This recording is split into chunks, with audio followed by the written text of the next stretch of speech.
LEGO Indiana Jones came back to shelves 14 years later, and out of the 3 new sets LEGO released, I'm reviewing the Temple of the Golden Idol, the only 18+ oriented set out of the lot. The only thing that really makes it an 18+ set though is the diorama style of build with an all-black base, similar to what we've seen before in sets like the T-Rex Breakout or the Star Wars dioramas. On the other hand, it has minifigures, lots of play features, even more so than kids sets, so it's a bit confusing, but doesn't make it any worse because of it, just makes it perfect for all ages. The set is based off of the opening scene of the Raiders of the Lost Ark movie, where Indiana Jones and Satipu explore the Temple of the Golden Idol, and the LEGO build in a very interesting way kinda tells us the story of how that went. Like in the movie, the entrance to the temple is hidden in a jungle, represented here with this build, built with a slight angle that always makes LEGO builds look less boring.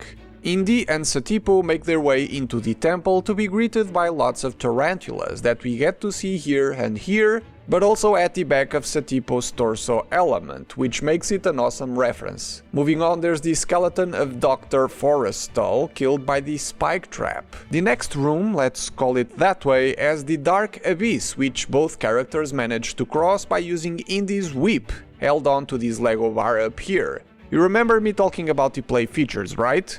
Here's one, triggered by the round brick here. The mechanism in the back is quite simple, with just the right amount of LEGO technique that I don't mind at all. After the gap is crossed, they get a glimpse of the Golden Idol in the last room, where Satipu goes on to say the quote that we can see in the sticker down here, and in this answer. The final room is where the Golden Idol awaits, and the patterned floor matches that of the movie, with more booby traps because if stepped on, arrows will shoot out of the stone statues of the walls.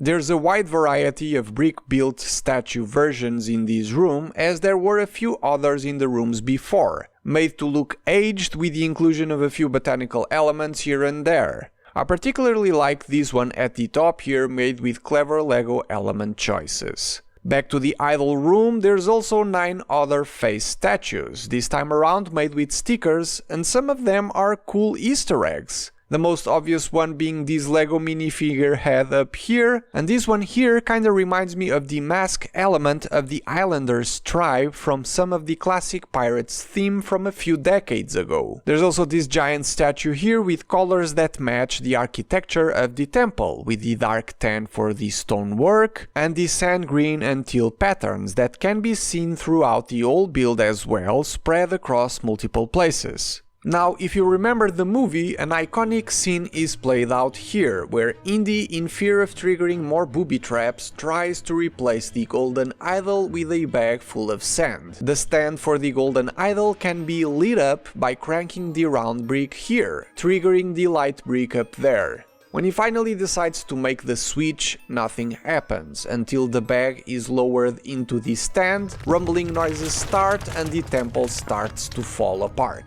I was seriously impressed by the way how this simple crank was able to trigger all of these functions in succession. The back, as you can imagine, isn't pretty with lots of technique, but this is one of those rare instances where the end result more than justifies the use of the system, and I don't mind it at all. So let's dissect the mechanism. First, the light brick is triggered by slightly turning the crank, and this is what that looks like from the back, connected all the way up here with Technic elements. Turning it a bit more will make this green beam go into its second position, making the sandbag connected to a Technic axle go down.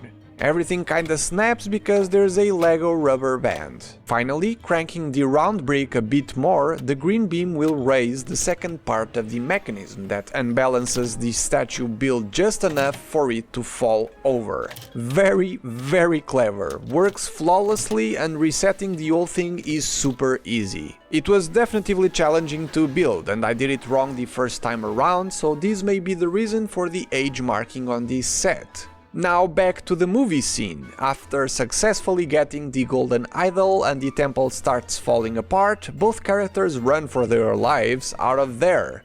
In the second room the exit can be closed, another of the set's functions triggered yet again with this round brick at the front, looking like this from the back. Almost at the end, the iconic scene of a giant round rock boulder chasing Indy was once again brilliantly animated with another mechanism play feature. In here, the way the boulder was connected to an axle with a Technic gear, making it spin by going up and down this Technic rack element is just brilliant, and so is the way that the mechanism can be reset and locked in place in such a simple way. To finish the story of the movie scene, Indy going through a bunch of these spider webs gets his face like this with the secondary face print, safe with the golden idol in his hands, retrieved from Satipu who died in the temple, only to be greeted by a Novitos warrior and Belloc that pointing a gun to Indy steals the idol for himself. I love the way the story is told in this set, the different rooms and especially the functions. These are reasons that make this one of the best diorama LEGO sets so far when compared to the ones previously done by LEGO. The trash compactor one is to my knowledge the only one that also has a play feature, but it doesn't stand a chance against this one.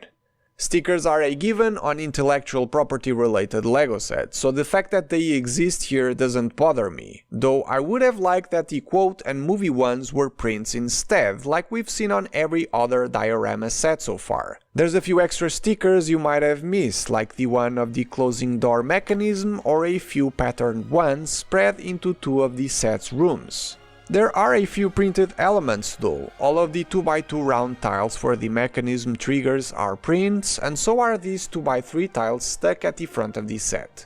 Building this was great, and the whole thing is split into 3 sections that are eventually connected to each other with the use of Technic pins, beams and extra pieces. The middle section is angled on both sides, so the end result is this uneven diorama scene, which I don't mind all that much. Though if you are to place this next to the other diorama sets, which are all rectangular shaped, the fact that this one stands out for the weird base might bother some people.